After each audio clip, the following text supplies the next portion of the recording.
নতুন নতুন রান্না খেতে কার না ভালো লাগে, তারপরেও যদি বাড়িতে বানানো এত মজার একটি রান্না হয়। আজ রান্না করব মাছের ডিমের বড়া দিয়ে ওল আলুর ঝোল। চলুন তাহলে এই মজার রেসিপিটি শুরু করা যাক। রান্নাটি করার জন্য প্রথমে আমি ছোট্ট একটি কড়াই বসিয়ে নিয়েছি, যাতে আগে থেকেই তেল দিয়ে রেখেছিলাম। তেলটি গরম হয়ে গেছে, এখন আমি ডিমের বড়াগুলো ভেজে নিচ্ছি। আমি আগে থেকেই মাছের ডিমের মধ্যে কাঁচা লঙ্কা, পেঁয়াজ, নুন, হলুদ সব কিছু একটু মিশিয়ে রেখেছিলাম। এখন তেলের মধ্যে একে একে দিয়ে আমি বড়াগুলিকে ভেজে নেব। বড়াগুলো কিন্তু এক পিঠ ভাজা হয়ে গেছে, এখন উল্টে দেব। বড়াগুলোকে একটু লাল লাল করে ভেজে নেব আমি। বড়াগুলি খুব সুন্দরভাবে ভাজা হয়ে গেছে, বড়াগুলো এখন নামিয়ে নেব। দেখুন কতটা সুন্দরভাবে আমি ভেজে নিয়েছি, একটু লাল করে ভাজবেন।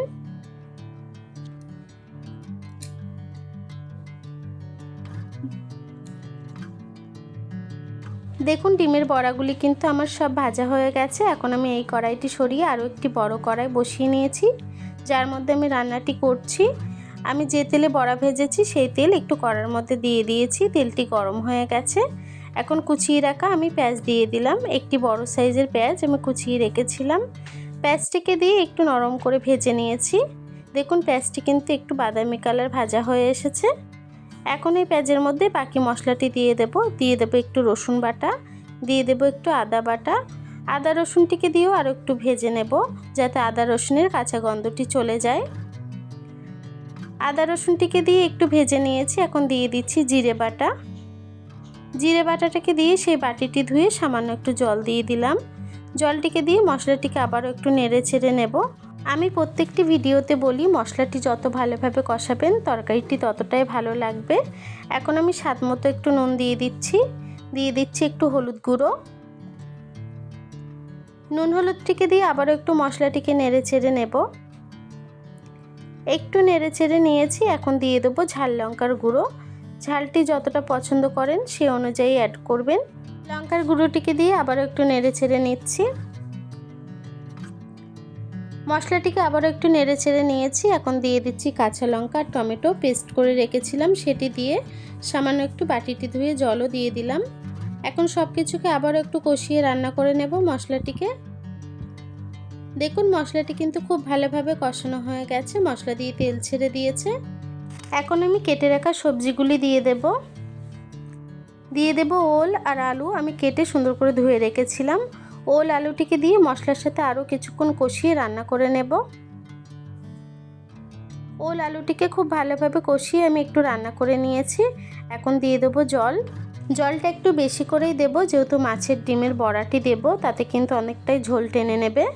জলটি একটু বেশি করে দিয়ে তরকারিটিকে আবারও একটু নেড়ে ছেড়ে আমি তরকারির ঝোলটি ফুটতে দেব একটু ঢাকা দিয়ে। তরকারিটিকে এখন আমি ঢাকা দিয়ে দেব।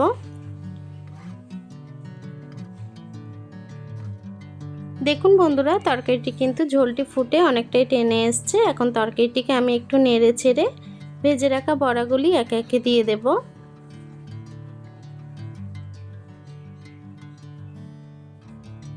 বড়াগুলিকে দিয়ে তরকারিটিকে আবারও একটু নেড়ে ছেড়ে তরকারিটিকে আমি ঢাকা খোলা অবস্থায় আরও কিছুক্ষণ রান্না করে নেব।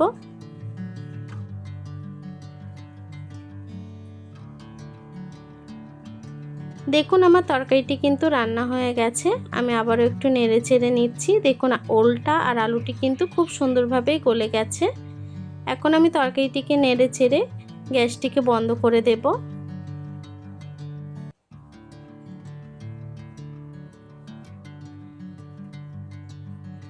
তরকারিটিকে এখন আমি নামিয়ে নেব।